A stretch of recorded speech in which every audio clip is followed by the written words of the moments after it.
And I think we are live. Hello and welcome to tonight's stream. It's March 21st, 2024. And welcome to the stream, everyone. If you are watching the stream live, let me know that you're here in the chat. I can see some people already writing. Schultz Division is here. Hello. Plexi is here. Hello. How are you? I am good. How are you?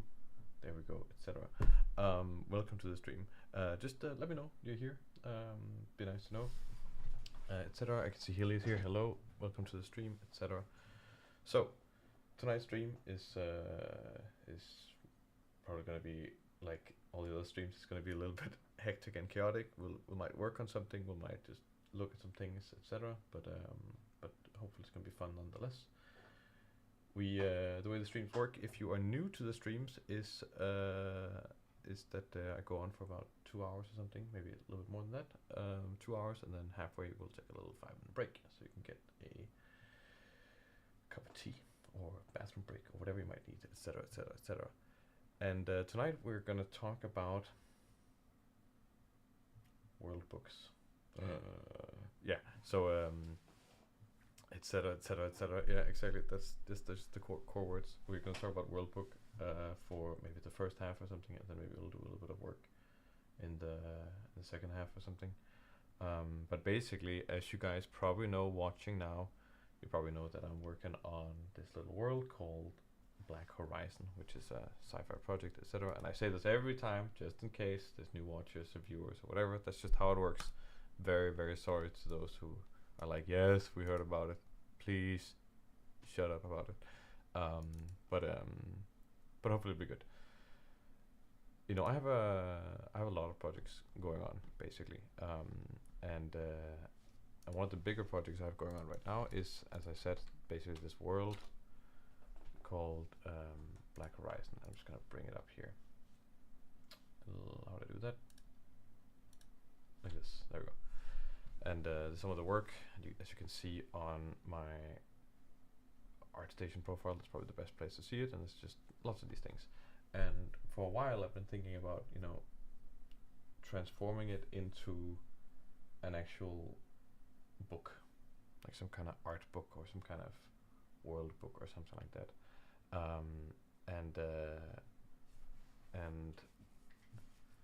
And that's always been really exciting in a way. I wanted to do it in many different ways. I've even shared a little bit of stuff in the past already on it, and you can kind of see that a lot of the stuff is specifically not that one, but a lot of the stuff is already kind of in that format. You know, it has that like page layout with some text and then some story, and the idea is to create a larger atlas, basically a larger book showcasing the entire world, and I think that could be kind of fun. I did have an example actually at home. I had a book that I just bought recently that's not really the right example, but it's just, yeah, I don't need to show that, but I think you guys know what I'm talking about. Basically a world book, and I thought that could be really interesting. Oh, there's a lot of stuff there. So I just want to see what, and I want to tell you guys a little bit about some of the ideas I had for it, and maybe also hear a little bit from you guys if that's something you're interested in, like actually as a product basically, or also what that kind of book should contain, or if you have any kind of similar references for something like that that is interesting.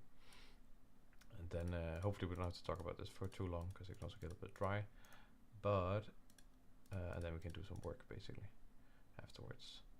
I'm just gonna look for a file here. I'll probably put in some music at some point just to have some backdrop, etc. Yeah, so let me know, and also throughout the stream, if you want to ask any questions about anything, it doesn't have to be about tonight's topic, it can be about anything, then let me know. Just shoot. Tonight I'm an open book, so just go for it. Let me just look for this little book thing here. Where is it? Is it under here maybe? Let's see. Affinity Publisher. This is the software used for doing all the layouts and doing book stuff. But now, let's see here.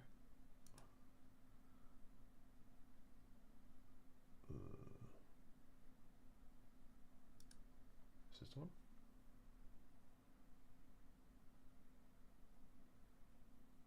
Just opening up this book here.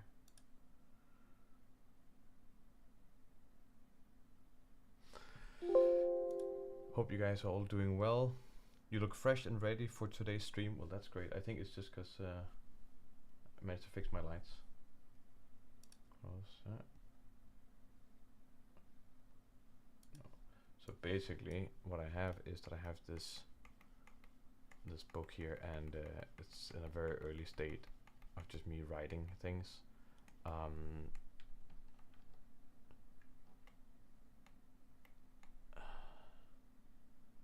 All right, you've been sick, so just anyone looking not sick is like healthy too. Yeah, so I have this book, and what I want to do is I want to create basically, you can imagine an A4 sized book, and you unfold it as two A4 papers put next to each other. If you're American or if you have different units, then something or whatever. And yeah, it's basically called Black Horizon: The World Guide.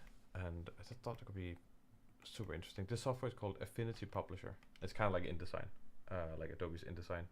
It's just cheaper, and it's a one-time purchase. And I wouldn't say it's not as competent as InDesign, but it definitely gets the job done. Especially if you're a novice or something like that, then it's more than good enough. All my fonts have changed. That's quite annoying. And I thought about. There's different ways you can do this. Actually, an example of this stuff. Maybe does any of you guys know this book called Fall of Gods? Basically, Fall of Gods is, I guess it's like a story book more than a world book, but it is kind of this like story, kinda, that's taking you through like a reimagining of Norse mythology, and it's created by Mood, who's a company who do concept art basically, and they've done 3 of these books, and it's something kind of like this that I'm imagining, but a little bit different, and I thought that could be cool. I have a lot of art related to the stuff, so I guess that's the first question of tonight. Is that something that you're interested in? And the idea is to make this book.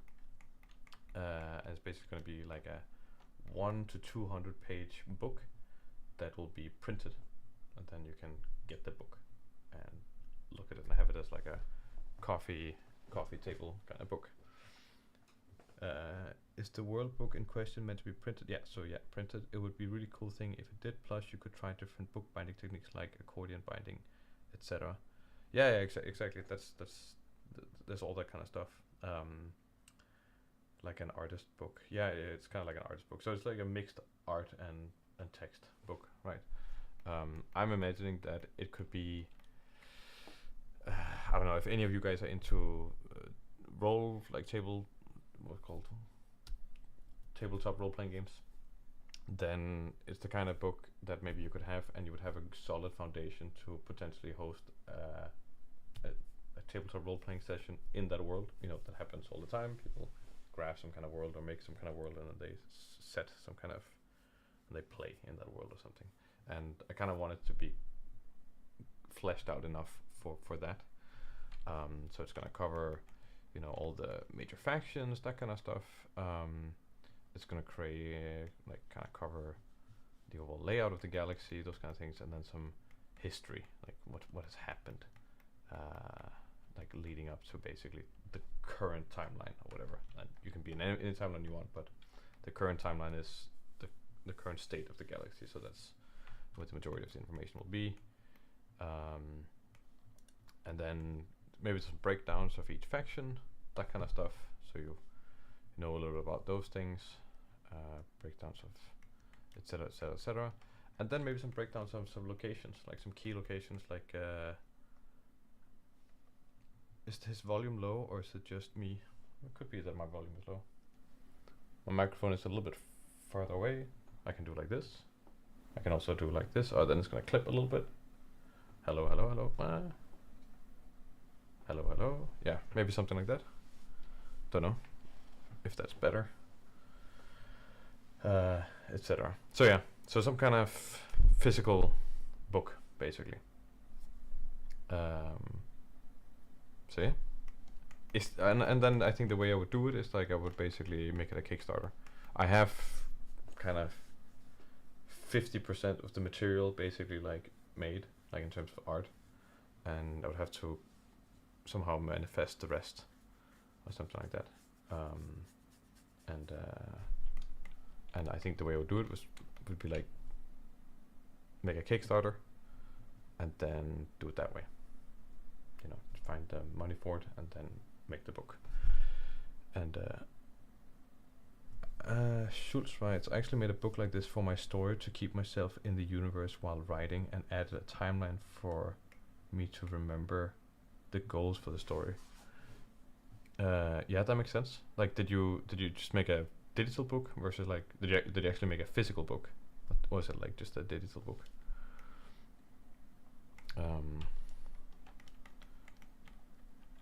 Yeah, but I really want it to be like an awesome book, a great book. Kind of feel like making a who wants I actually made a book like have you studied graphic design too? Because I'm a graphic design layout perspective, it looks very solid. No, I haven't really done graphic design, and actually this font is kind of balls right now. It's supposed to not be, it's supposed to be a different font. It's supposed to be this Avenir font, but right now the Avenir is not. You see, it's kind of, it's messing with me for some reason. There we go. That's what it's supposed to look like.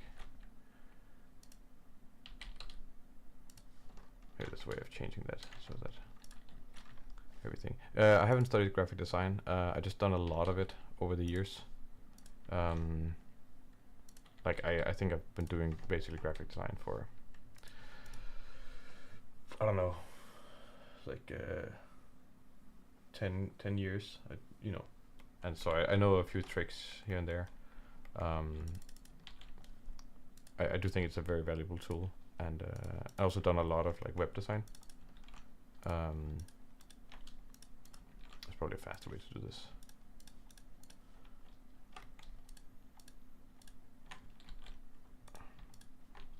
Let's see here. Yeah.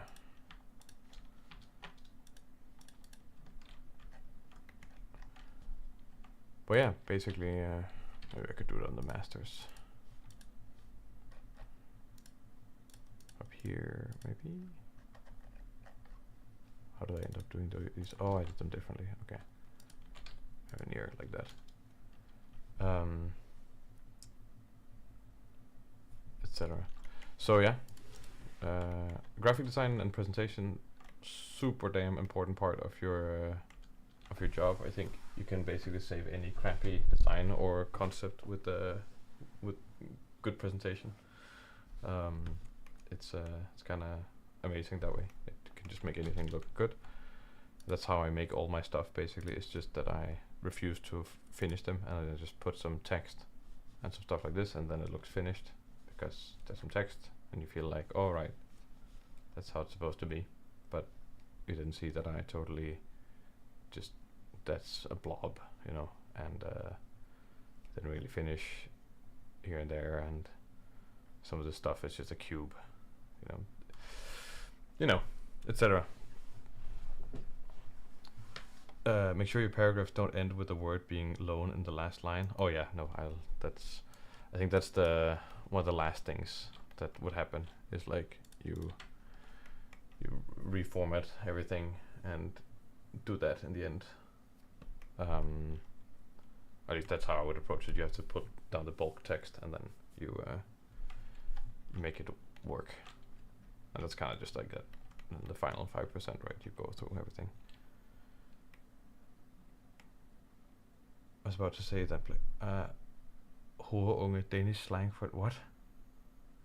Oh, that's what it is. And in general, watch out for commas and periods being in awkward places visually. That makes sense. I have a mother who worked. My mom worked in graphic design for like, I don't know, 30 years basically. She still does it. So it's kind of interesting.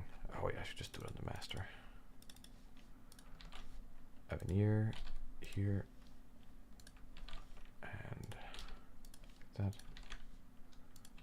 Avenir there.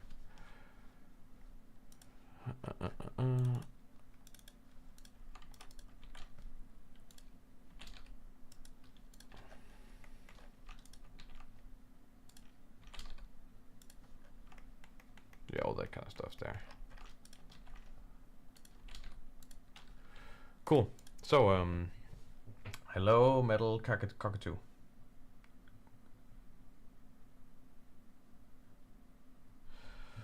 So yeah, so straight up, just a question: is that something we can do a poll? How do I do that? Start a Q&A. No, a poll. A poll. How do I do this? Would you be interested in a physical copy of a Black Horizon World book? Then you don't have to say yes or no with your name. Yes, take my money.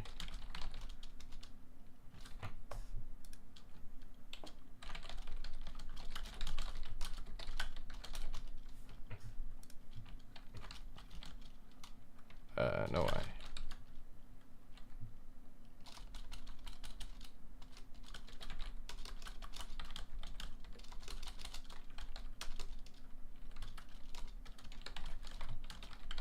There we go. Start poll. Bada bing, bada boom. I'm using Affinity Publisher. I'll just let this sit for a while, and then people can poll in that thing, etc., etc., etc. Okay, cool. So that's just like kicking that off. But in the meantime, I can actually show you something that I'm working on that's gonna come out very soon. Very soon. You guys get a sneak peek. Boom, boom, boom, boom. You know, this is kind of the thing where like you have to show up for the live streams. If you don't show up for the live streams, you might not see these things. You know, there's gonna be all these secrets. But I've been working on this absolute mega project, and this is kind of. I'm just gonna see if I can get into the actual rendering part here.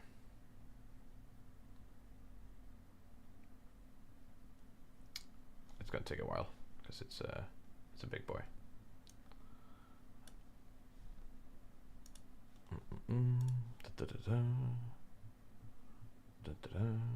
Come on. Oh. Yeah, I'm also streaming here, so there's a lot of. I have 5 cents on a red paperclip. Hope that's enough for a book. Have I saved which part? This thing? I've saved this part here. This part I've saved. Ooh, it's heavy. It's probably because I'm streaming at the same time. Let's go into the actual view. So basically, what this is a new project that's going to turn into a course and a video on the channel, and it's basically a fully fleshed out mega concept course, like just a huge, like generally like a huge course. It's absolutely humongous.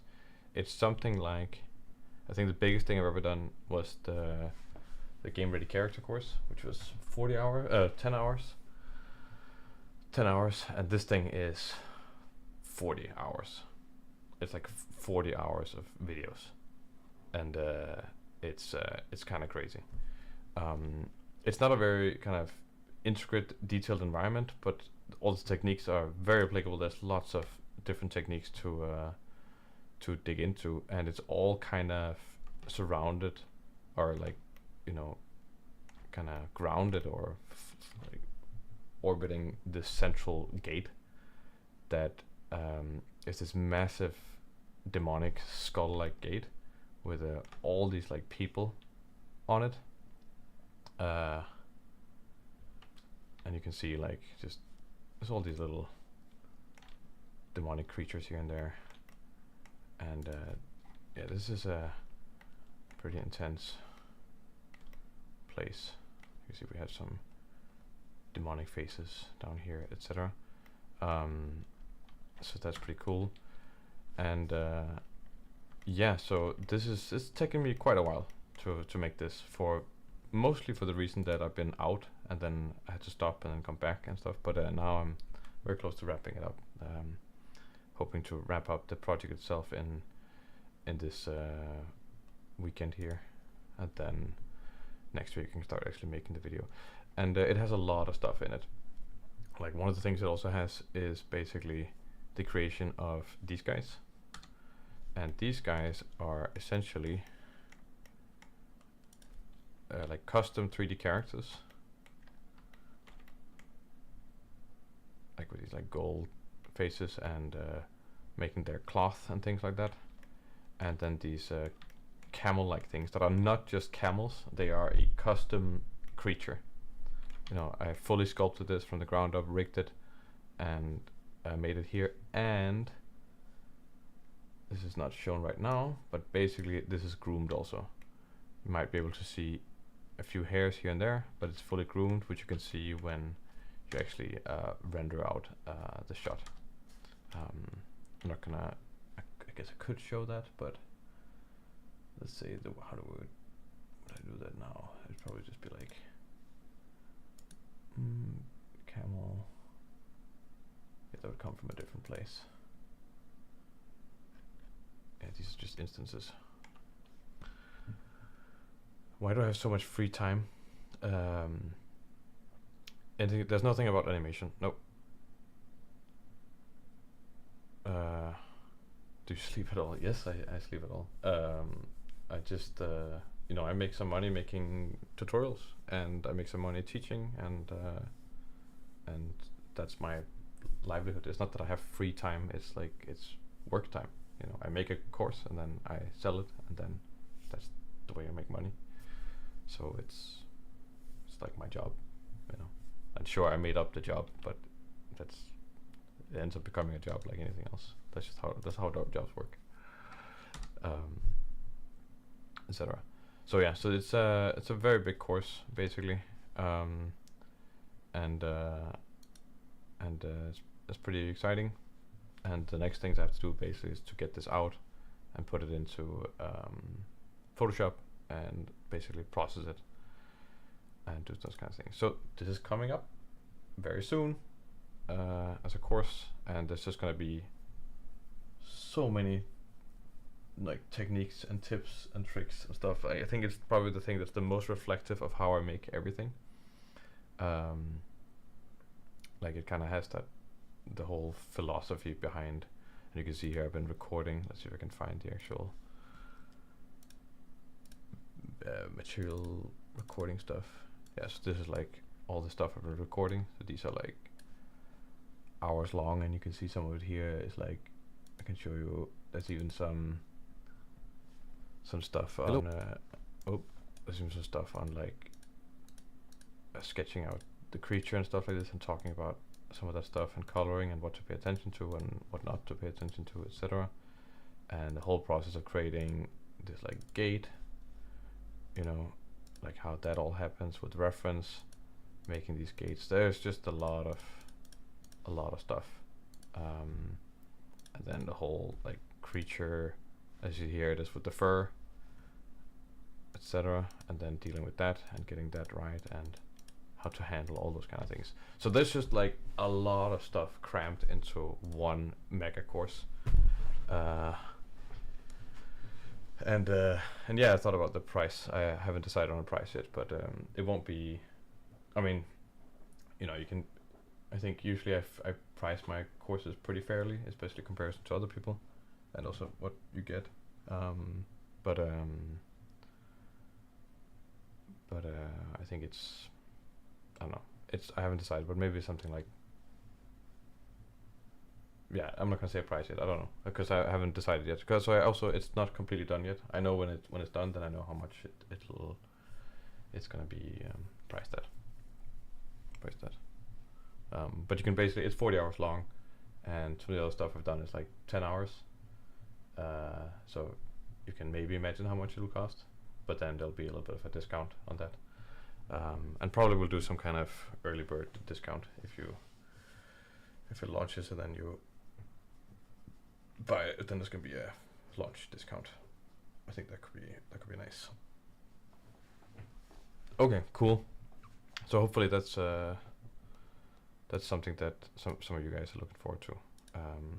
And there'll be a video for free on YouTube discussing many of the things, also kind of like I do with everything. So if you don't want to get the course or something like that, that's completely fine. You can still just hear about the process and what I did for various things. But then if you actually want to get full insight, then you can, etc. So that's happening there. That's pretty cool. And okay, very nice, etc. I'm gonna leave the poll open. So I'm gonna close this. We don't need to look at this right now, but that is coming up, etc. Let's see here, etc. I said it again. I kind of want something to drink. I don't have anything to drink here. I've just been kind of looking around. I'm like, well, I don't have anything to drink. Don't know, but I'm gonna put on a little bit of music potentially, and then make that happen. I'm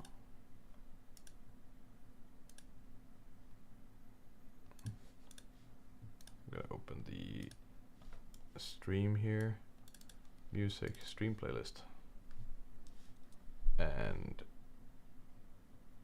there you have the tracks, and here you have the music. There you go. And what to actually make an etc. counter. We need some AI to count all those etceteras. So yeah, that's kind of what's going on. There's this course on the horizon. I'm very excited to make the course and finish the course, because hopefully that's gonna let me get back into some game dev, which I really want to do. Because that's a shot every time, etc. And yeah, that kind of stuff. Don't know if I actually want to make something in here, or if I want to make something in Photoshop. I think I'll make something in Photoshop, actually. Photoshop, there we go. No Blender time. We'll just draw something. Think a little bit about our world here. Invent something.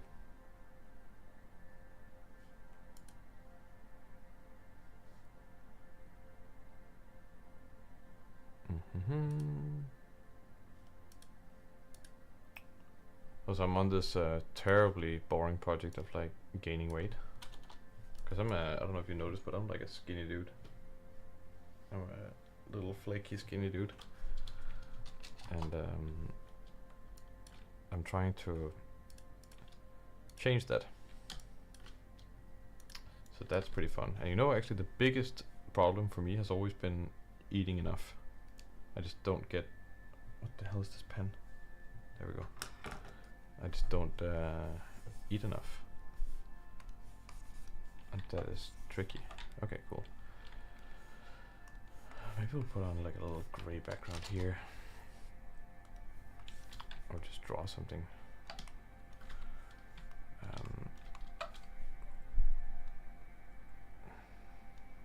Maybe draw like a little alien thing here.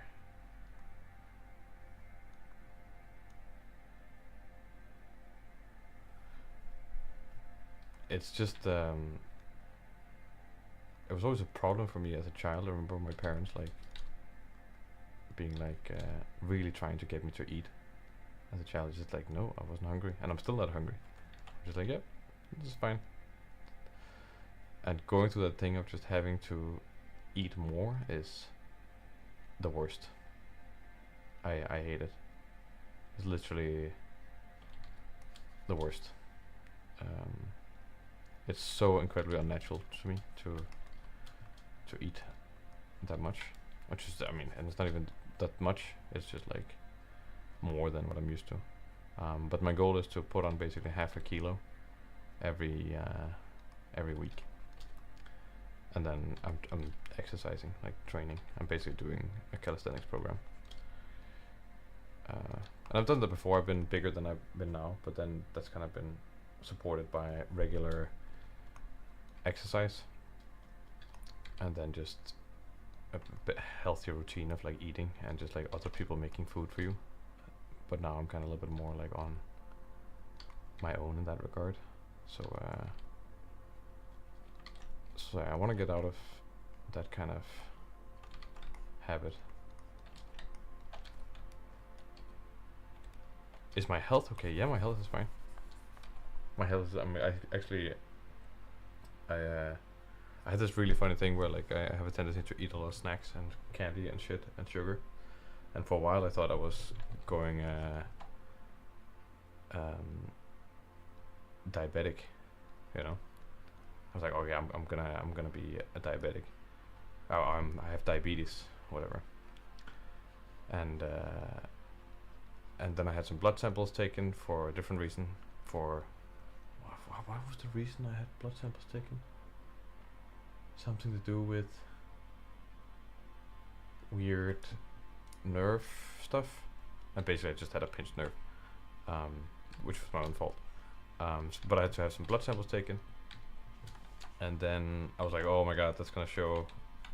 And one of the blood tests they took would basically show your diabetes level, because it's just part of one of the natural ones. And I think it's something that your hemoglobin level or some crap needs to be between 30 and 50. And if you're over 50, you should probably be checked for diabetes, or you might have it, you know, the type 2 diabetes, if that's what it's called. And I was like, shit, I'm there, you know. But I was like 28. I was like below what you had to be. I was like anti-diabetic. I was like, oh, okay, I'll be fine.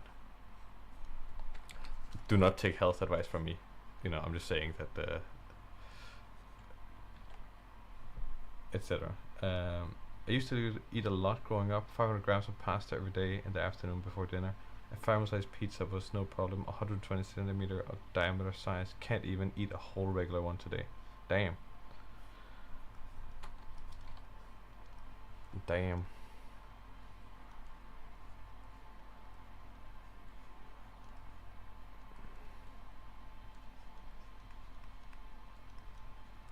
I don't know what I'm drawing here. I'm just drawing something.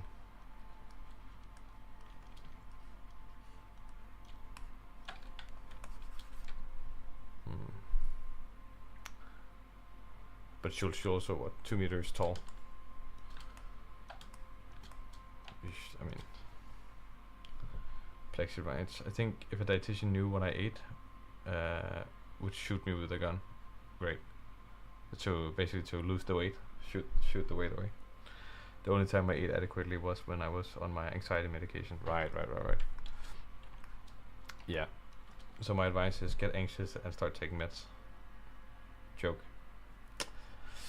Well, you do know that if you have weight problems and if you have like ADHD or something like that, then I think the ADHD medication makes you less hungry or something like that. It kind of inhibits you.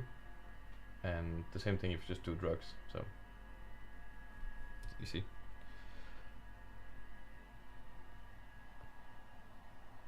Yeah, okay, that's growing a lot. That makes sense. But then at some point you just hit that like thing, and if you have a kind of casual lifestyle of just sitting a lot, which I unfortunately do, then yeah. But I mean, I think I've kind of got into the whole calculation bullshit, and basically I have to eat what 2100 calories to maintain my weight. That's what the calculations say. The thing is that I'm not sure I eat that much during a day. And then it's suggesting that now I should eat like what? I mean, actually it was saying like, yeah, then I should eat like 2500 calories to gain. Basically, or that's my goal or something like that. I'm not really sure I'm eating that much. I don't think I am.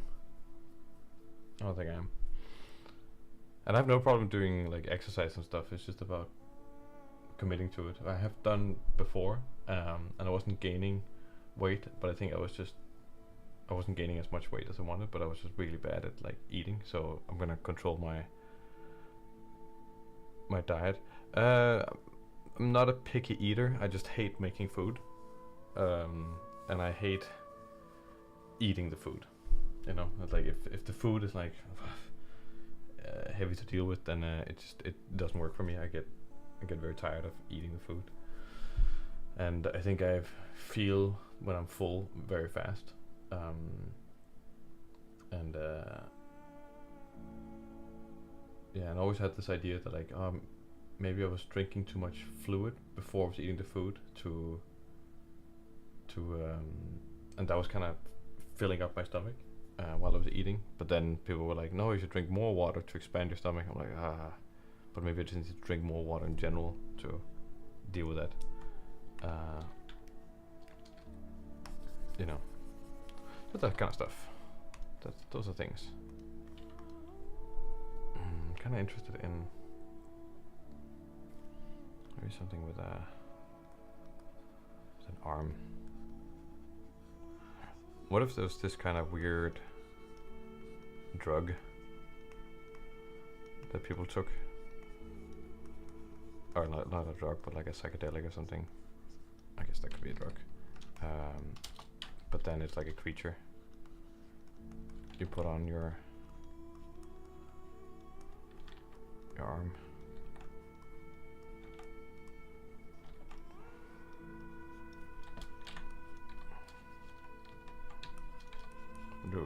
Oh, that's some aggressive music right there. Gonna do something different. Okay, just a little bit more chill.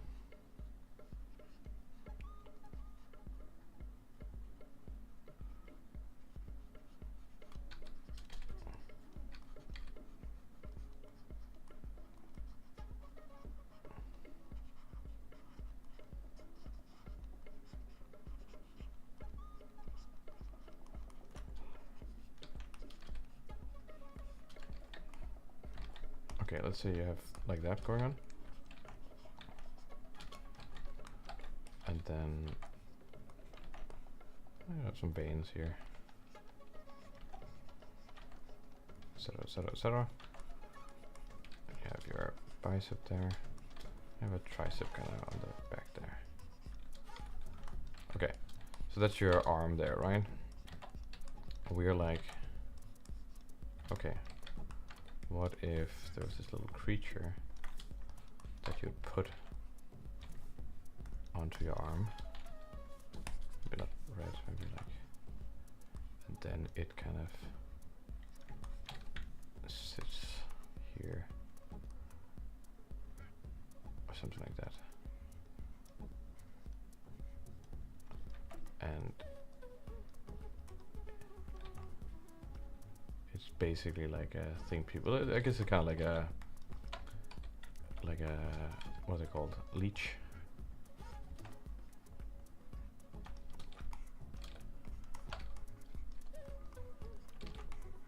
People put that on their arms and then they get funky times.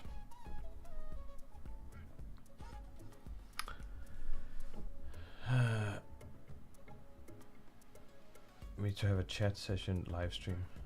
A chat session live stream. What about some kind of challenge for the Discord? That could be streamed as well. No prizes, only to expand and develop each other's art. Yeah, that sounds pretty fun. I have been thinking about doing challenges actually. for the community, but something I would do together with like a video or something on YouTube. I'm just I used to host challenges on Instagram a while back. Basically, let me see here. Can I find this?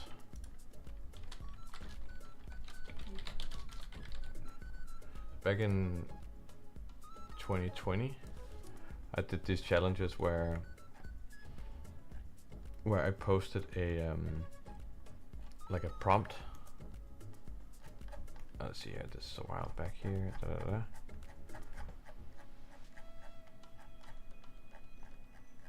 And people joined, so that was great.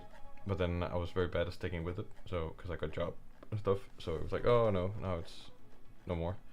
And what was the first one here? This was maybe the first one. So yeah, so it was, I put out 3 words, and then it was like silver glove spider, and like, hey, join the challenge if you want to. And I had done basically one, and then I would pick a winner. And people submitted some stuff, which was awesome. And the winner of that first one was this one. So basically there's like a dual winner thing. Pick 2 winners, and then people could vote on the winner. So it was like silver glove spider, so it's like gloves, I guess some kind of silver arms, and then Spider-Man. And then this one also like insane kind of stuff, and it was super cool because people did that. And then we had one that was like eyes, big shaman. Then here it is like demon, and like I guess like a shaman demon, then collecting demon eyes or something like that. And what was the winner for that one? That was this one basically. Yeah, there's some kind of eye thing going on there, and people were like really getting into this. It was super cool. It was super nice. We were like there was like a lot of submissions. There was like 10-12 submissions, so that was pretty cool. Chainmail wolf, I didn't do a great job of making that thing, but people once again just like did a great job. Like, look at this one. That's awesome. And Cora, classmate, she did this one. It's amazing. Very cool approach here. Then we did like bones, dark, and monkey, and that's where I kind of stopped, which is a little bit sad because I only did it 3 times, but it was so much fun, and I was kind of gaining a little bit of momentum, and people did submit some nice things for that one. It was like this one, which is pretty cool. Those silver gloves, spider. Or I guess they're not in alphabetical order, or in chronological order, whatever. Dark monkey. Oh, look at this one. It's also great. So yeah, I mean, I've been thinking about doing that. It just depends on. I think the community is pretty diverse. Because I guess I also do a lot of different stuff, so I'm not really sure what would work for people. But it could be fun. I have actually generally thought about doing it many times. I just don't know exactly what kind of challenge. Is there anything, is like, just for the people here watching on the stream, is there any kind of specific challenge that you would find interesting?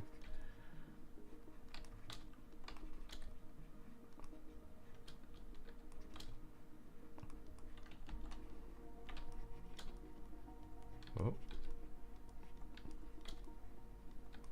Like, just be really selfish, like, oh, I would love this kind of a challenge. That'd be great. And the way I would imagine doing the challenge is I would set a brief or something, and then we would, you know, people would have to make some stuff and submit it basically. But maybe you were thinking like a challenge for just now for the people watching, or you know, I would want to do the prizes, like some kind of prizes. I think could be cool.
Complexity rates.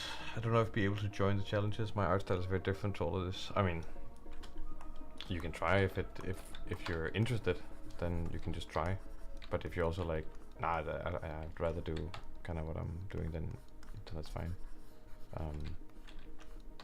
If I was to do a challenge, it'd probably be some of the stuff that's like more related to what I'm doing on the channel, and probably the stuff that I'm the most comfortable with, just because that's what I care the most about. I wouldn't do like a who can do the best render challenge, or who can create the nicest 3D model. I think it'd probably be somewhat concept related. But also like, I think it'd be cool if it's like not just concept but also world building, because I care a lot about that. And it's just like a mix of materials. Like if you want to draw, you can draw. 3D, you can do 3D. I was specifically thinking about doing like a spaceship challenge. That could be kind of fun, just because it can be pretty approachable for most people to just make a spaceship, and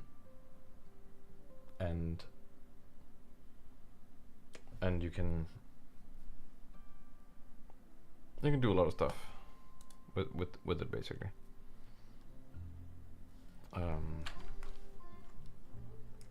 Etc.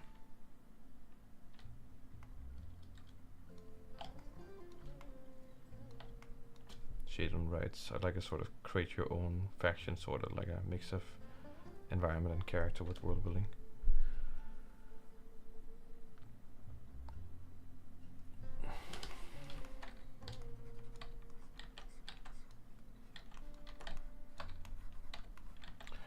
I was thinking about making it like applicable to like, you know, Black Horizon, like my world build, and then say, hey, the ship's winner gets incorporated into the world. That's just a part of the world. I think that could be kind of nice. And then some other kind of more, like a different kind of price also. Yeah, little bugs here. Maybe they're like,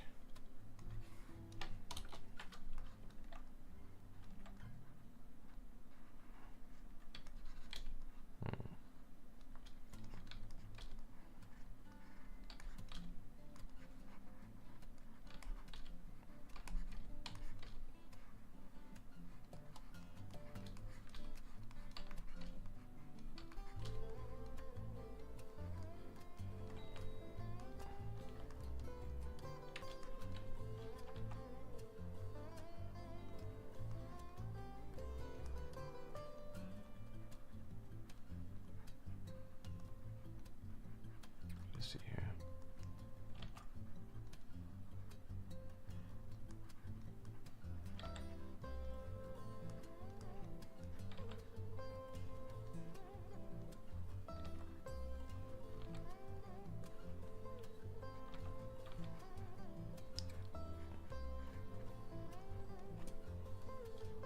Could be cool to make a setting like this is a world of ocean or sulfur or whatever. Design a creature for this environment too much. No, I mean, I think all of those things could be. I think one thing you have to consider is just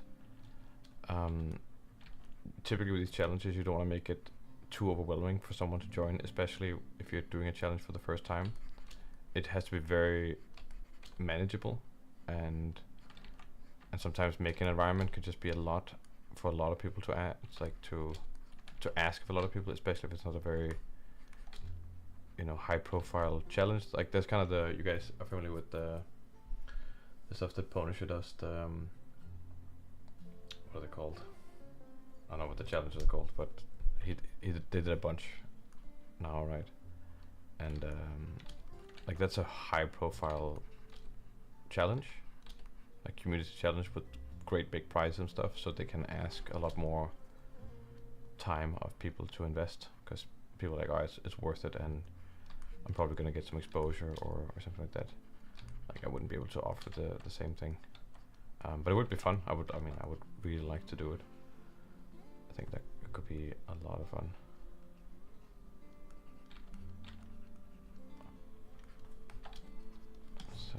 this.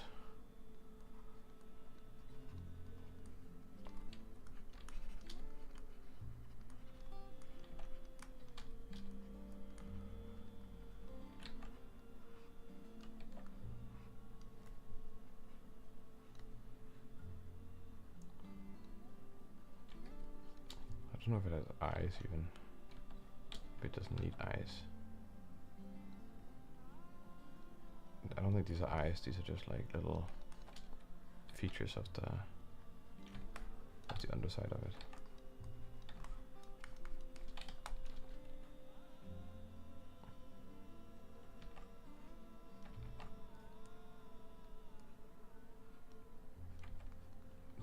There. It is funny though, I never noticed how much I said etc etc etc until Schultz mentioned it, so I think it was during the last stream or something,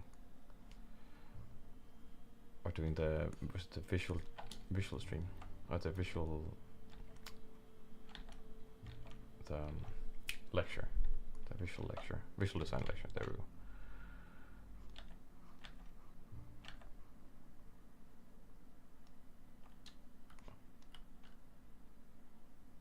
Monster Garden was working on something similar to what you're doing right now. Are you serious? Are you genuine? Like that's like way back or what? Hey. Well, that's hilarious. No way.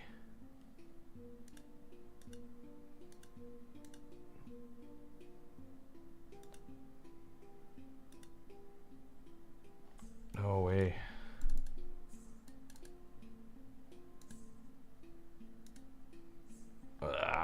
Come on. Okay. So that's just the world now, yeah. Great.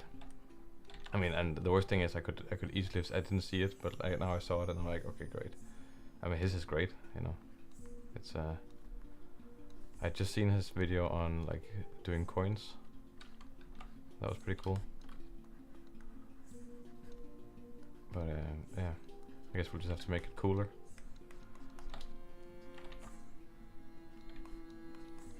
Which that's gonna be a hard thing to do.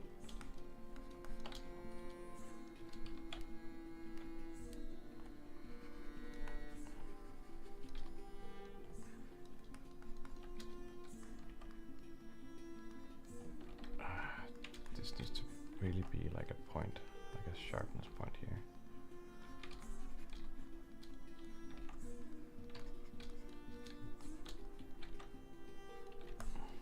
Something like that. Okay. Can we then get a little bit of a... Yeah, we could. Only this layer though. Let's see here. Get that guy. Like that. Nice. Then...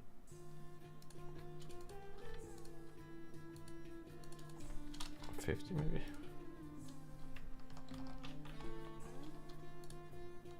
And then we can get a little bit of filling out here. There we go. Nice. Don't need that right there. This guy can become black. Music is a little bit loud, at least for me.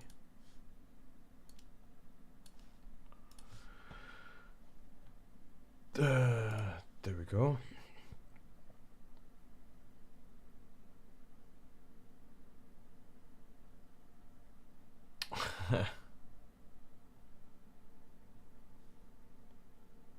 Just yesterday on live stream, William copying caught on camera, not clickbait. Yeah, exactly. That's exactly what's happening. That's so sad.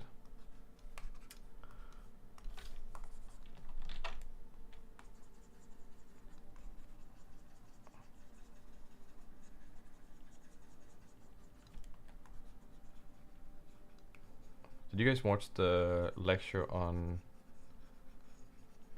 visual design? The one that I had the long rant the other day.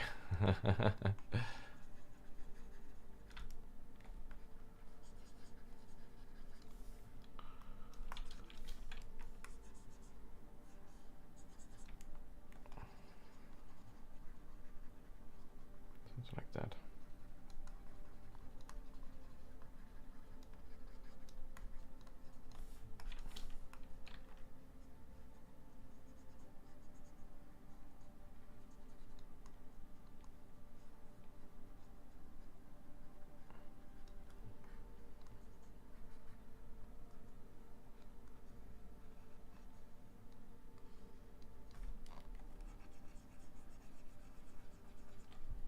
He did a bit of a face reveal sometime back, and the photo edits of that are wild. Oh. I know I've not done a face reveal. I mean, my face is just here all the time. You have to deal with it. But I mean, that's, you know, it's if you guys were watching last time, I was telling the story about like going to restaurants and then people commenting on my mustache. So basically we went to the same place again like yesterday, and the guy is like, "Welcome back, mustache man." I'm like, cool dude. Like they're like, you know, it's just how it is. It's hilarious that not this kind of maybe like blacker teeth.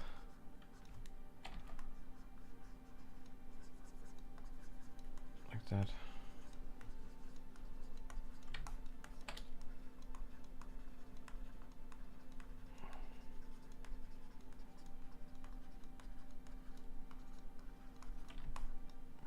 Yeah, that looks more whack.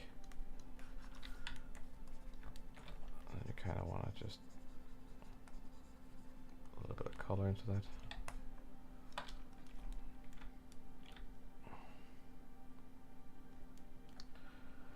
How long have you had the mustache for?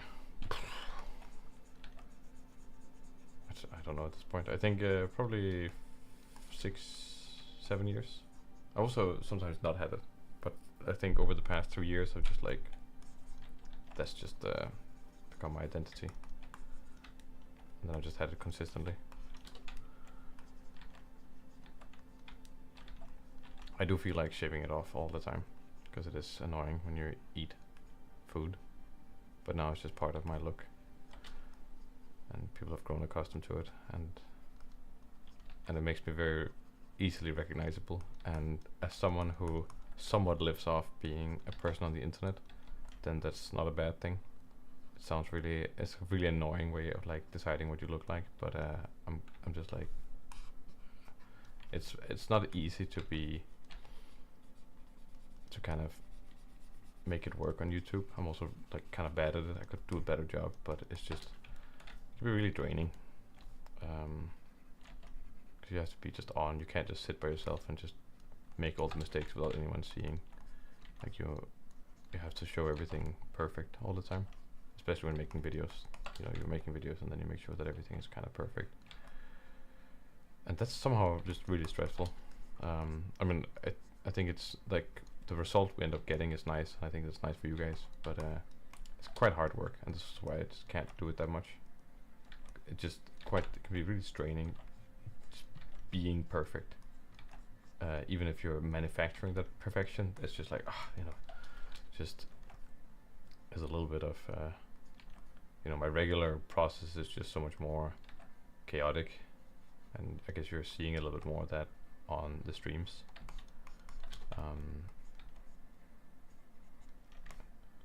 You know, oh, look at that. It actually looks kind of interesting, especially with things.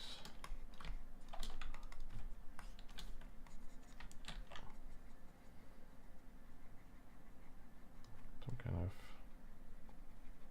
blueness happening there.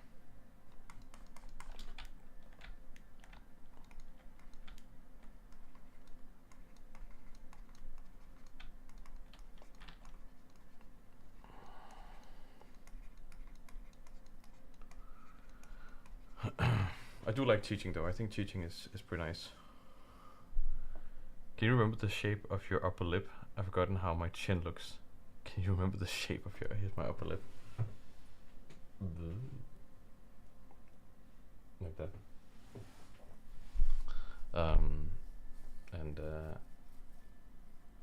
Yeah, I don't have that much chin, so the beard gives me a little bit more chin. It's not like I'm, you know, but but I have a lot of nose, so I'm kind of balancing it out with the beard a little bit.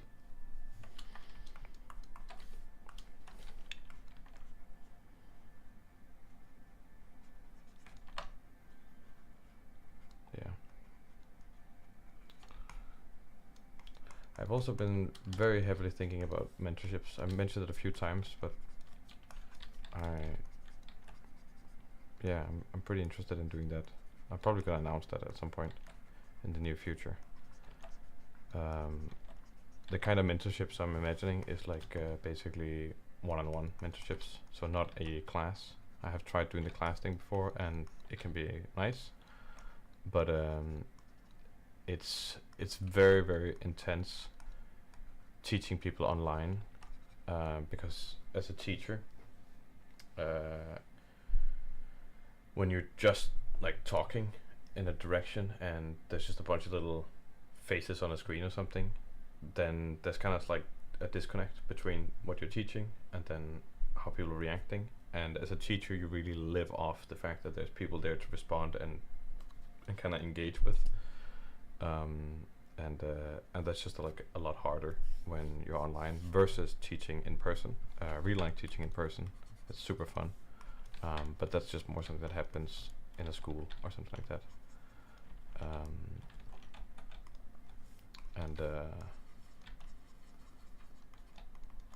Yeah, I've mentored a couple of people in the past, and I definitely know one person who got a job based off mentorship. So it was not an official mentorship, it was just like a person reaching out, and then I was in a very kind of good mood, and then I was like, yeah, I'll help you out, give you some portfolio feedback. And then basically we had a few talks, and then restructured his portfolio completely, and he got a job, so that was cool.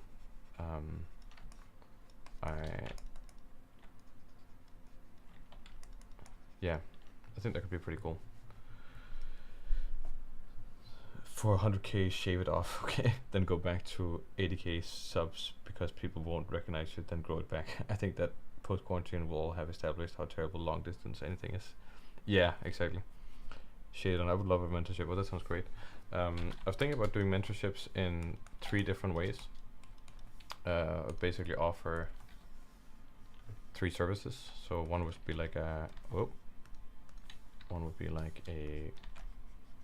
world building mentorship. That's one.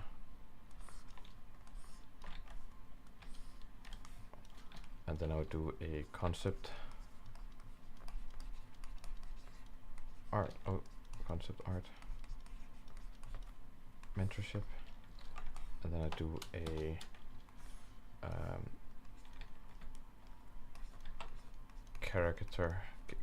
character slash creature drawing mentorship. I've kind of done I've basically done this here before, and I've done this here before. I've done this twice, and it's based off so I'll just explain it. So this is kind of what I've been thinking about doing potentially, like offering 3 different mentorships, and the way that would work is that you would sign up for a mentorship, and then it would be something like 2 sessions a week, 2 hours each, something like that, and then maybe for like 8 to 12 weeks or something.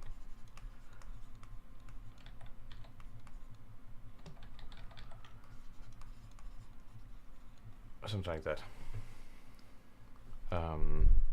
And the world building one would be like where imagine is like you want to create some kind of world, so that would be the way to go about the world thing. You start a world from scratch, and then it'll help you guide you through like some of the steps and help you build some things and learn some processes and some guidelines for building the world and put it together in a way where you have something complete. So it's like mixed a little bit with creating some art, writing some story, and creating some diagrams and all kinds of things. Just some things where you have like a complete world, basically. Could be very good as a supplement to doing concept art or something in general. The concept art thing would be very much like more technical, like doing some Blender stuff, and doing some Photoshop stuff, and portfolio guidance, a lot of portfolio guidance, and some stuff on kind of how you would potentially how you would structure your portfolio, which things to make, how to figure out where your specific weaknesses are, and strengths, and then a little bit of guidance on the industry and stuff like that, like what people are looking for, what etc. Character creature drawing is specifically it's a combination of like design and drawing, with a heavy emphasis on the drawing part. Like if you want to, it's basically like an anatomy course, almost like anatomy drawing, anatomy slash figure drawing. I've done this twice, and I think it's quite effective, this one specifically. The way I teach it is the way I've been taught by, I guess, like 3 different teachers, like how to approach figure drawing, and it kind of give me a pretty good overlap of the stuff, and I just found a method that really works for me, that's fast and it's very versatile. I don't feel like there's anything I can't tackle. If I want to do any kind of stuff, I have the tool set to do that, and it's intense in a different way, but it's quite good. I think it could be very useful. And they would all follow that kind of a structure there, something like that. You could basically pick one of these. Those are the kind of the ones that I think could be interesting to mentor in, etc. They would all involve art to some extent, but this one is the least about art, more about like the idea process and stuff like this.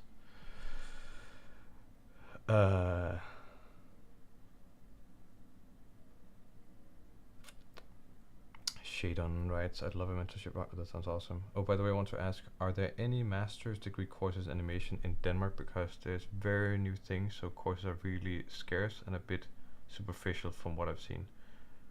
Are there any master's degree courses in animation in Denmark? So what kind of animation are you talking about? Like for feature films, or for like motion graphics, or for like animated films, or for games, or...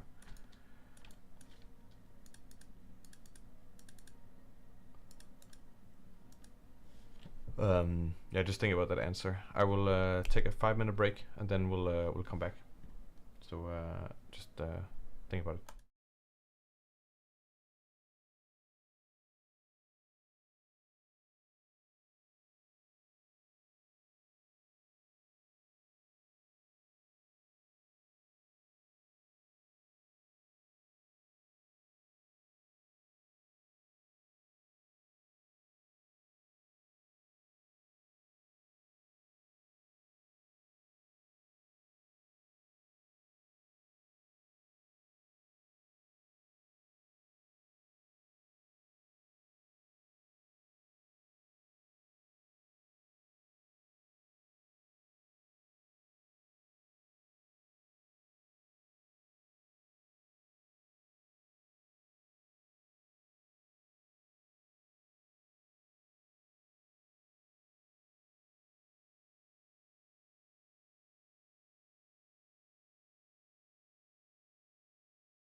All right, I'm back. I'm back.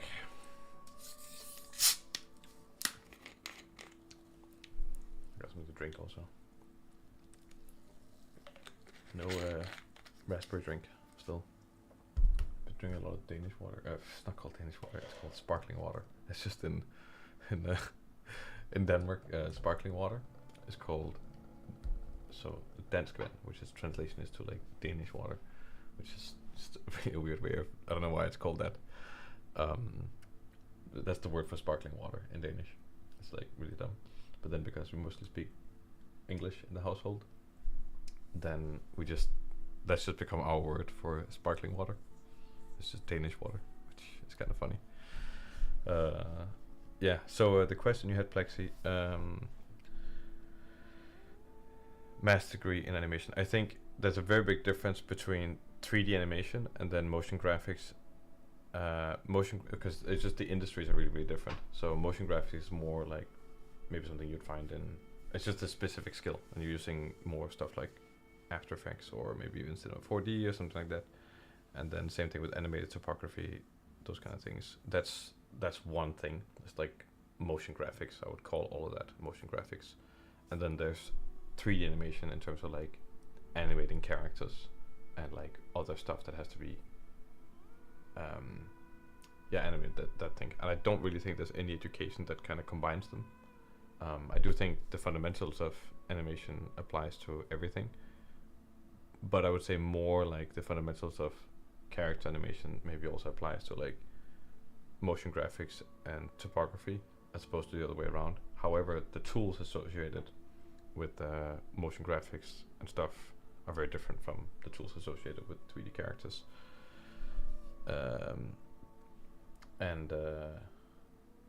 And in Denmark, I don't know, that's not really a master's degree for, maybe there's for like graphic design or motion graphics, but not for character animation. There are schools for character animation, but I don't really know much about motion graphics, that kind of stuff. So my guess would be no. And certainly not something that combines it. I don't think that's very common. Did anyone see the trailer for the new Star Wars show? Star Wars Acolyte. Yeah, I think I saw it.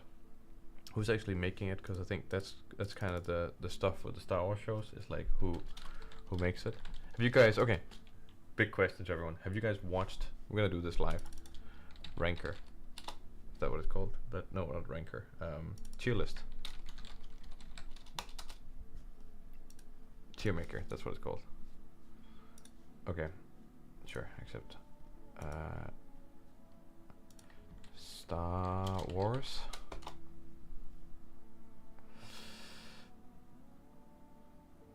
Let's see if it has everything. Does this thing have everything? No. Doesn't have anything. This one has more. Does it have the most important one?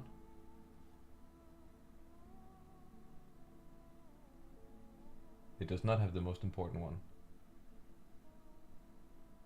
Do we have to make a template here? Auto rank all this stuff here.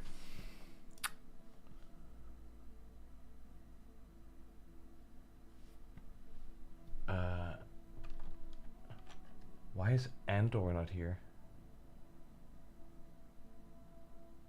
Why the hell is Andor not here? It's like all this other garbage is here. Okay, is there a different one?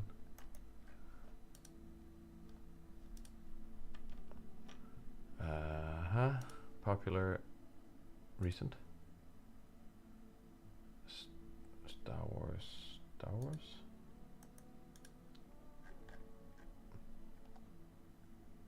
Andor should be here, no? Okay, there we go. Okay. So, if you haven't watched Star Wars, then whatever. But let's try ranking what I've watched here. Let's start with some of the bad stuff. Let's start with some of the bad stuff here. So I thought that the worst thing that I have seen in Star Wars in recent time was Boba Fett. Boba Fett series was absolutely awful. It was just terrible. It was just the worst. And then we have, what else was terrible?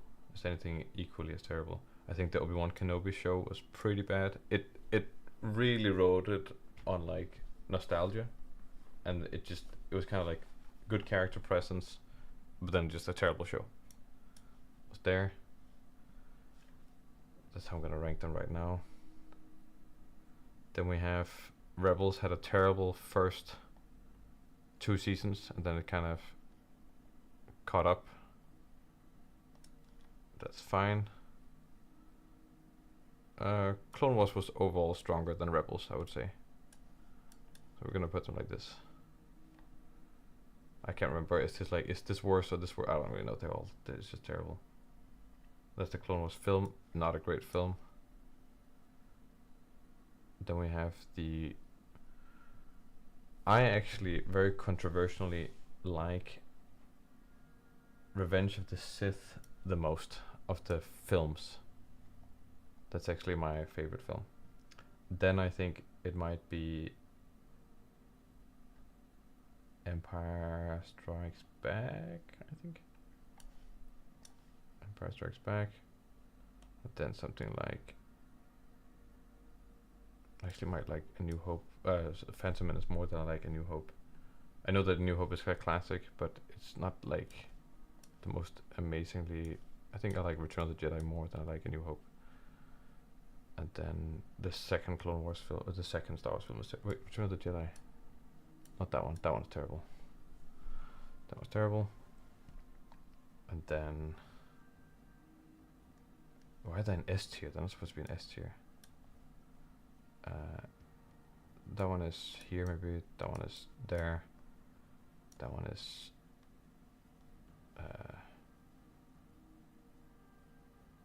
Maybe it's there. There. Maybe this is there. It's just a little bit long. This one is terrible. I do not like the Solo film. And then the Ahsoka show is also awful. And what else have I seen here? Alright, then there's the new. Okay, Rogue One was great. Rogue One is up there. This is terrible. This is terrible. This is the worst thing. And then we have Mandalorian was the first 2 seasons were pretty good. Then the 3rd season was absolute horseshit. But then we have the GOAT, the greatest of all of them is Andor. There we go. I don't think I've seen the rest. I'm just gonna ignore all. I've seen a little bit of the Bad Batch. It was okay. Not really. I mean, yeah. Maybe I saw that back in the day. There we go. Okay, so thoughts on the. So my point was that like, this is my ranking-ish, whatever, of the stuff. Andor is absolutely amazing. I recommend everyone watch Andor. I think I have a very hard time watching any Star Wars stuff now since I saw Andor. It just set a different bar. Like, okay, this is kind of what I would like Star Wars to be. And I think it just now really depends on who makes the stuff. And Star Wars Acolyte is being made by Leslie Headland. What has she done? Created by streaming. So it's created by her, who is. She's directing the first 2 episodes there, and then it's a little bit of different directors. And it's gonna be some old Republic stuff, so we're gonna go way back in time, which is probably quite nice that it's that we're going back. And what has she done? She's done Bachelorette. I've not seen that. Maybe that's good. About last night. Don't know what that is. Sleeping with other people. No clue what that is. And then some series. Smilf. Heathers. Black Monday. Almost Family. Then she did Russian Doll. Is that potentially her most famous thing she did? Russian Doll. Don't know.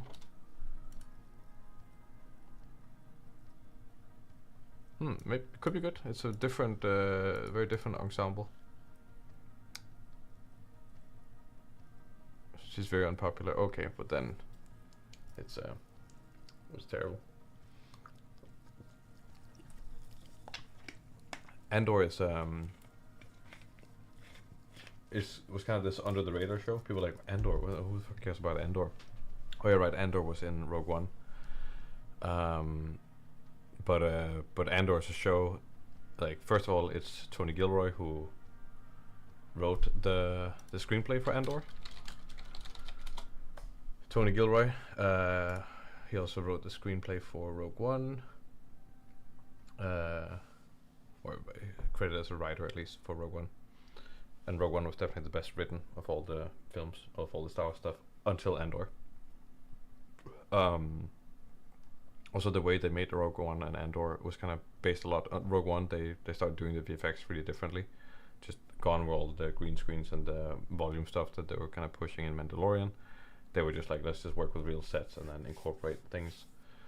And stuff just feels more real. The characters are a little bit less campy, which, that is part of Star Wars, the characters being campy, but they toned that down a little bit and added the realism a little bit, and then everything was just a little bit more serious and heartfelt. And I think Andor kind of doubled down on that. It's more of an adult show. I think Star Wars in general, they want to make it in such a way that they can sell toys, but Andor is kind of the one show where they're like, okay, let's see what happens if we are like selling toys is not the main thing. And it just means that like you get a great story about how Andor joins the rebellion, basically. And I think it's a really, really cool perspective on the whole Star Wars thing, which is that like, what does it actually take to make a rebellion?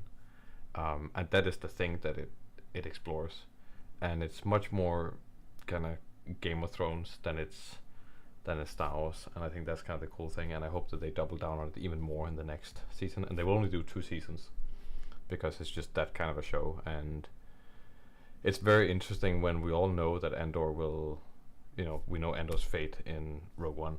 Spoilers if anyone hasn't seen that. So knowing that that's what's, it kind of sets the stage in a specific way. Like you're just very invested in like how he gets there. And the show was amazing. I thought it was really, really incredible. It was just great, especially for a Star Wars show. It was like, wow, okay, this is the best thing. A completely different caliber than any other stuff. Like it's like all the stuff should be moved down, to be fair. Like this should be up here, up there, and oh, I think got swapped around. Oh, this is confusing. Whoop, there we go. And the characters were great. The acting was great. The setup was great, and we get this unique look from the ISB, which is basically the Imperial Security Bureau, and we see how they operate and how their internal conflicts and kind of what they're looking out for, and how what their motives are and what their goals are and those kind of things. And it's a really good kind of parallel to what's happening with the rebellion and the resistance. And we're not really seeing the rebellion as much as we're seeing individuals' sense of rebellion and like how different people interpret rebellion and what it means to them and stuff like that. And that's what the show is really good at. It's like depicting that side. And it's divided into 5 arcs, I would say, in a way.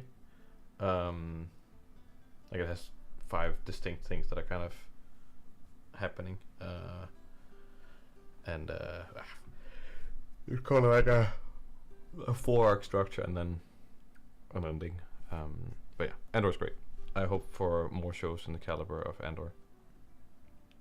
I don't Andor that much, and why is the first episode him looking for his sister, but she's never mentioned again? Didn't get that.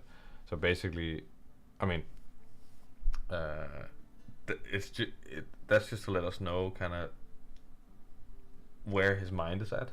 But then this rebellion thing is coming and pushing that. So maybe we're gonna explore that more in season 2. But I think that was just more like a way to let us know where he's at headspace wise. He had any concern with like joining a rebellion or something like that. He was actually just looking for personal things that were personally important to him. So yeah, great times with Endor.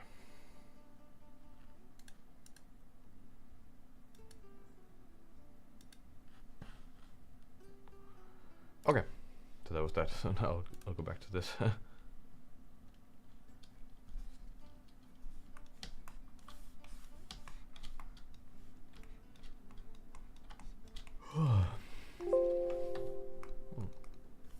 For some reason I'm tired. I actually slept pretty well. I don't know why I did work out today, so that could be a thing.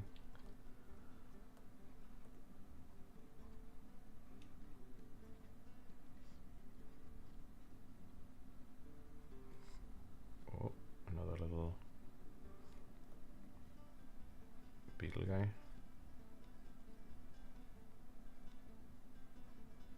Whoop.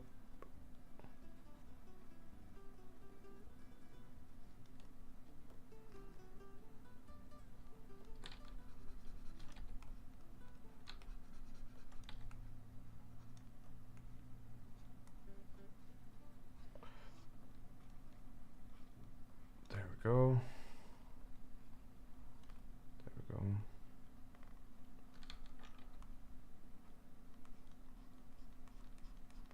Little hairs. It's very rare that I draw insects.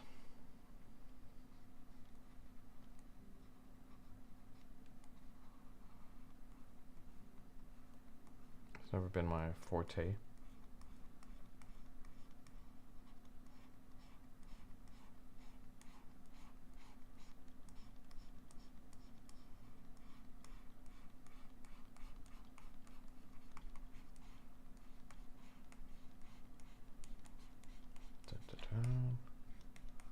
That's pretty fun.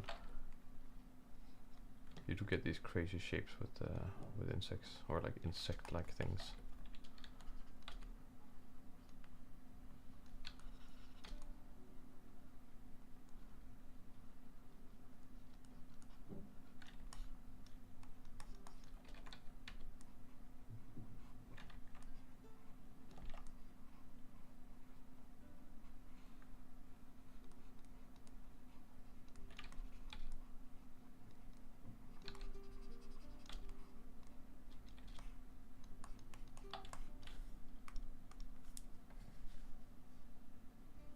The head looks like a 70s lampshade. Let's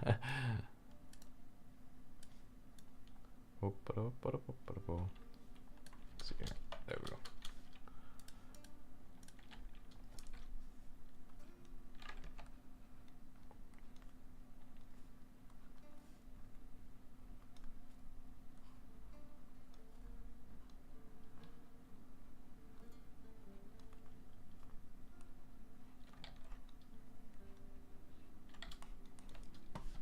Cool. Let's try something like that.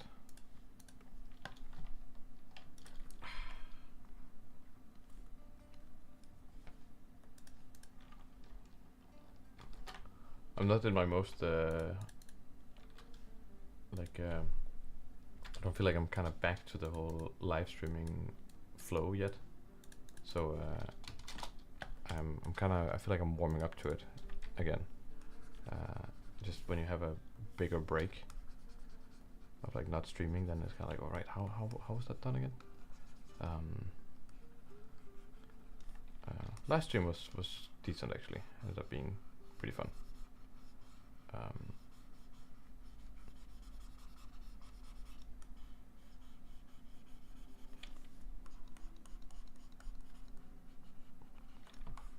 But actually, guys, maybe do you have kind of requests for future streams? Because sometimes I'm running out of ideas. I'm like, oh, I don't know what to stream now. I'm really down for suggestions. So if there's something specific you'd like to see, then we can make it happen. Whoop, whoop, whoop.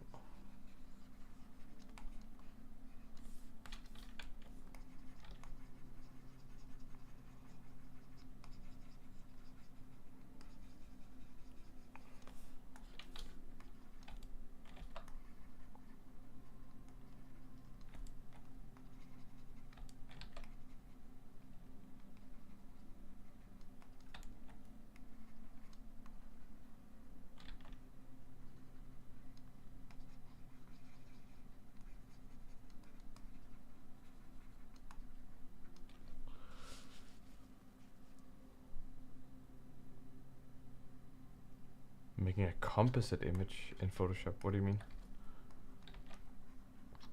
Making a composite photo and image. Oh, making a...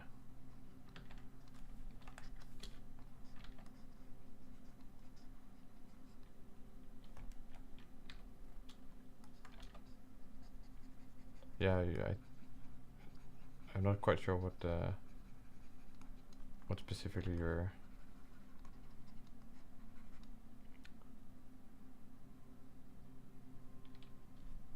Similar to working with green screens. Is it a specific skill that you've seen me use before that you're like, oh, how do you do that? Or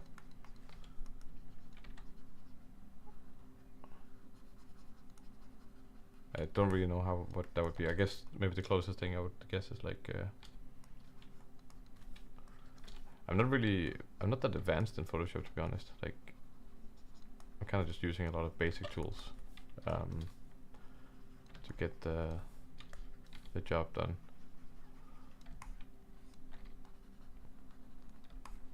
Most of the stuff is just like hopefully good design, good aesthetic, and then using a few tools to make that happen.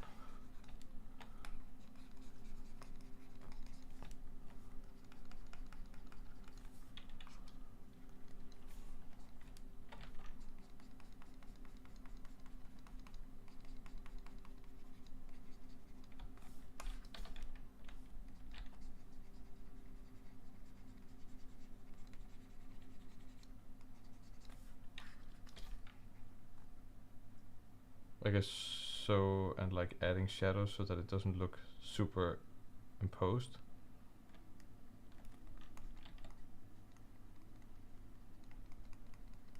So are you maybe talking more about like if you're rendering out like images, like you're doing like a 3D render, and then you want that 3D render to look good, and then basically like, oh, how do you composite something into a real scene, that kind of stuff. So like if you have a photo and you want to, basically what they're doing in VFX, you know, you're trying to match something into a photo kind of, or something like that, or any background really.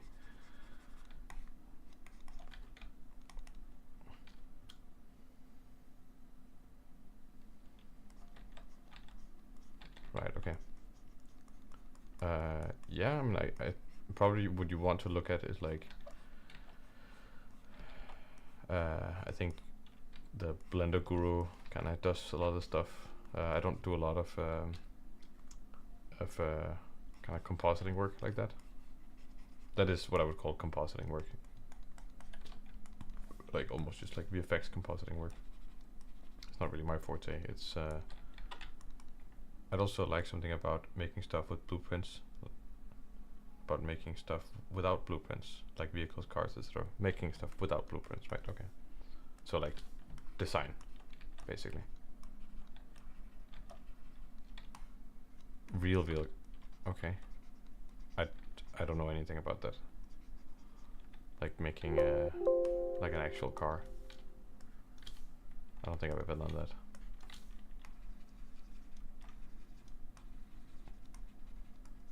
I don't think I would be the right person to teach you how to do that. I mean, I can teach you how to design like a car from, or like how to think about designing a car, but like making an actual car, the techniques for that, I'm not really like very good with that. I've never done it basically.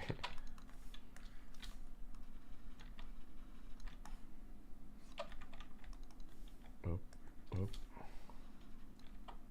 Sketch monkey if you want something to know about the design of cars.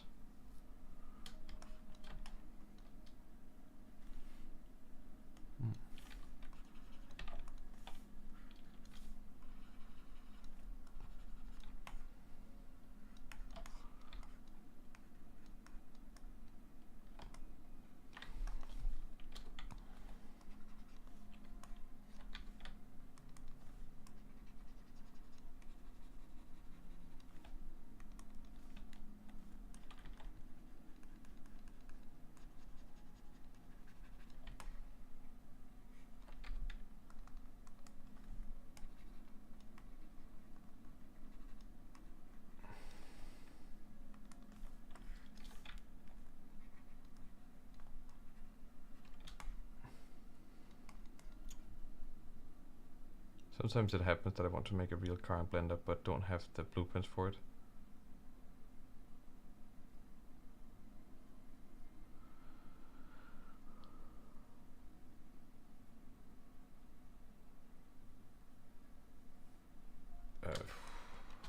You can always make your own blueprints based on the image of a car. I think it's just about good measurements and just trying to basically calculate what things would be like.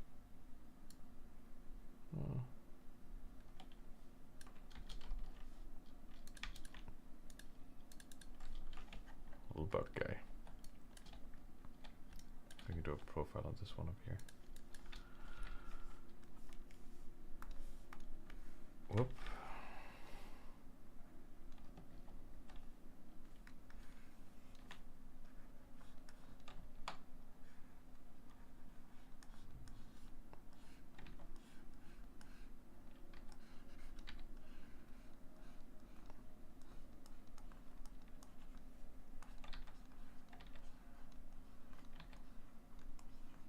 Oh, I asked earlier, but nobody responded. Like, did you guys watch the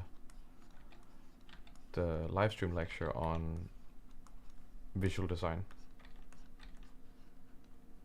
Like 2 weeks ago.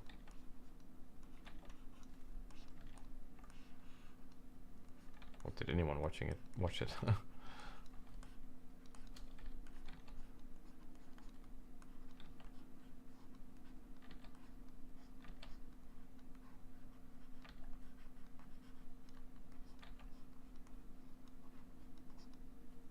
You not finished the whole thing, okay. I think it might be the most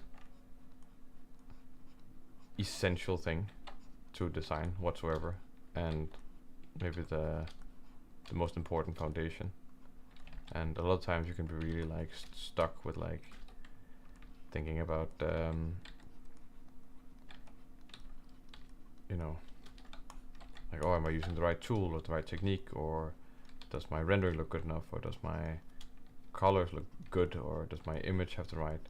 But I think at the end of the day, good design is kind of what matters, at least in that field. So, and that's the foundation of like visual design, at least. And then there's all the other stuff, which is like, what's the right design and what's the making the right choice. But I think that is like the cornerstone of everything. I really recommend it. It's so essential, and you might not feel it when you're watching it or initially, but especially if you're looking to get a job, it's just to stand out. You have to master these things, and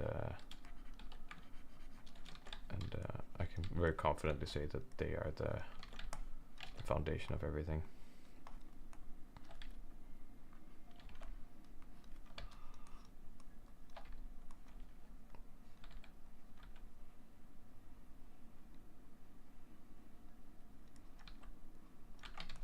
We can have like little eyes.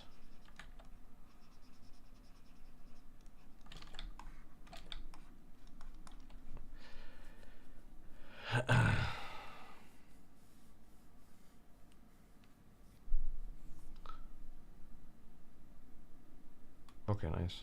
Well, I hope it was useful. Another thing I'd like to hear about would be working with values and like making things pop more. Because recently I realized that probably the reason why most of my work looks flat is because the values are really, really similar or the same. And in general, I'd like to improve on making my art more readable. Yeah, I mean, I'd recommend watching the visual design lecture and trying to understand what's going on there. The one thing is values, but I think the thing you don't want to fall into is like only thinking that values is the way to do it. Like it all depends on creating contrast, but there's just many different ways of creating contrast, and you have to kind of master all of them to be a fully fledged artist. At least I think so. I think what lots of people do is just like only do the value part, and that's it's not a bad place to start at all. It's actually a good place to start, but but a lot of people know that one, and it's just about knowing the other ones also. I think that's what, at the end of the day, that's what makes stuff look unique and different and fresh. Okay, like that.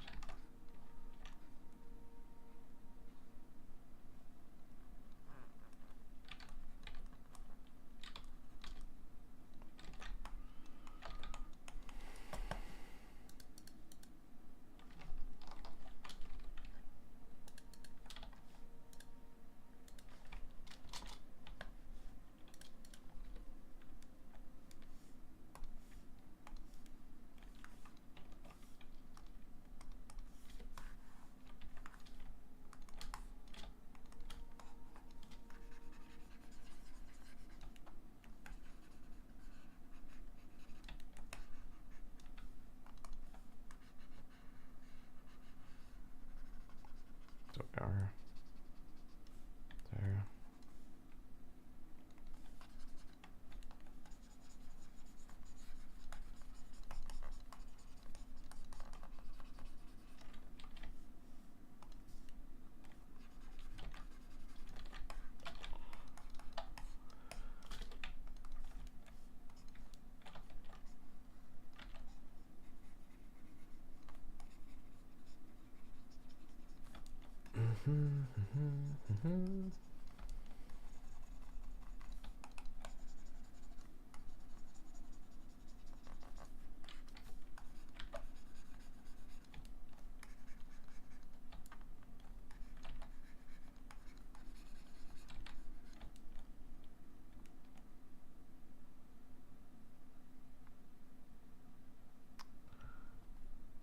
But that's perfectly okay if that's not really your thing, Will. What? I wrote your name wrong, I'm sorry. How did you write my name wrong? Will? Will is my, I mean, William is my name, but... Oh, did you edit it? Oh, I don't know what's happening. Looks like a croissant profile.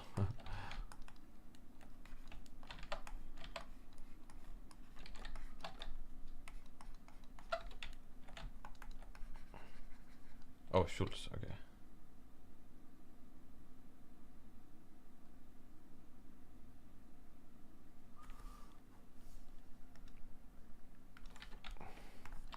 It's a bit like a facehugger, that's for sure.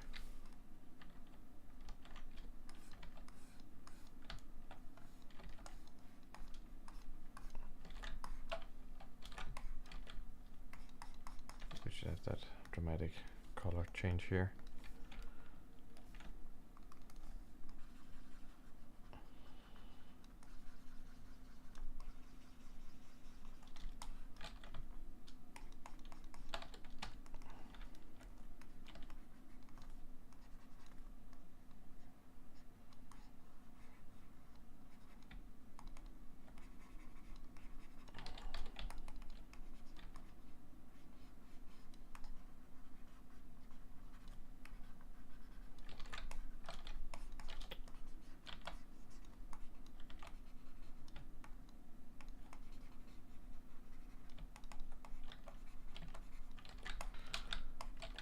There we kinda are. A little bit of extra finagling there. Then people put them on their arms. I don't know what they do with these, but they're also there. Oh yeah, save. Beetle time. There we go.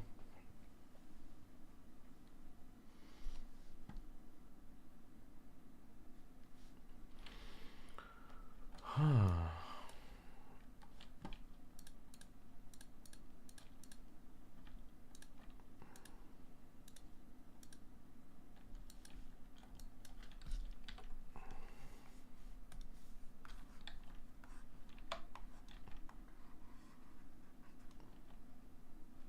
don't know if you can see, but I have like a bag right there. Underneath that bag, there's a clay sculpture project that I'm currently doing. And that's been pretty fun to get away from the screen and do something more physical, like in terms of like crafting something more physical. Right now I'm still just getting a feel for the clay, but it's a nice little side project that can kind of just live there.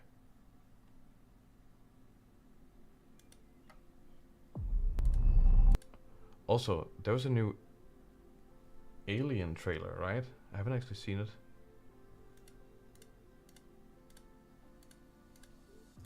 Alien Romulus. But is that gonna be...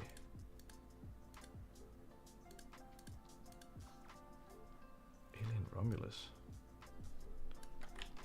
Did you see that?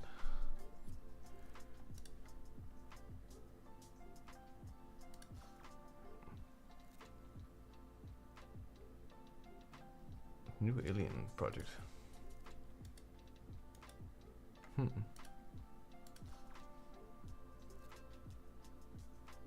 No, it didn't show much, but still, some Alien stuff is coming out. I thought Alien. I liked Prometheus. I did not like Covenant. I did like Prometheus. I thought Prometheus was cool. Covenant was a little bit like... bleh. But Prometheus was cool. It was digging into a part of the lore that was great. Did any of you guys watch Raised by Wolves? When it was still actually there to be watched.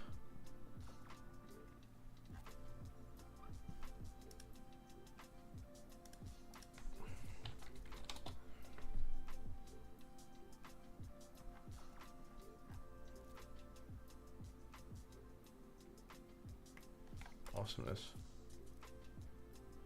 Yeah, this is interesting. Alright, I think I kind of feel bad, but I don't feel bad. I just I'm a little bit tired, and I don't have a lot of inspiration right now, so I might just cut the stream short right now, which is okay. It's just like that sometimes. But hopefully next time we can be a little bit more pumped up and fired and do something really cool. I just gotta find the right theme. I just have a lot of things I need to get done these days, so I'm a little bit low on energy, I guess. But I think I'm gonna wrap up the stream. But we have to end on a little bit of a tax evasion tip. So if you wanna evade your taxes, you have to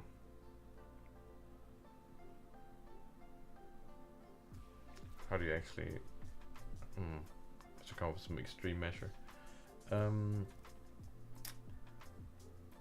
I've been watching a lot of Johnny Harris videos and stuff, just like about all kinds of weirdly interlinked parts of society and things like, what the hell. If you wanna dodge taxes, just start a crowdfunding campaign to build a paramilitary organization, and then basically hold the tax office hostage. Then I'm pretty sure you can dodge your taxes that way, etc. So that's your tax evasion tip for this night, and that's gonna be the end for this stream. And enjoy. See you all next time, and